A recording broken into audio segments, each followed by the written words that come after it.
gingerbread house, you know there are clearly do's and do nots in order to have a successful project. Do have a glue gun on hand. Don't add decorations until the house is 100% dry. Do buy extra candy so you can snack some along the way, and don't build the house right after you've cleaned your floors because it's very, very messy. Hi, I'm Gina Walton with the Walton Home Team of Keller Williams, and there are also clearly do's and do nots when you're building your real home that you want to call your home sweet home. So if you're thinking about doing new construction in 2022, here are a few do's and do nots that we share with our buyers. Do start with a price that is under budget because there are many upgrades or additional costs that come along the way.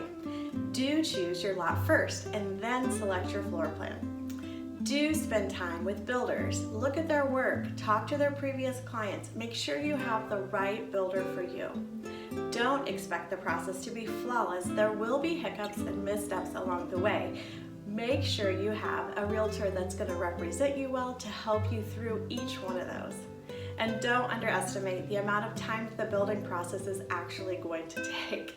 Each builder, and based on the supplies available, will have a different building process, so make sure you know that ahead of time.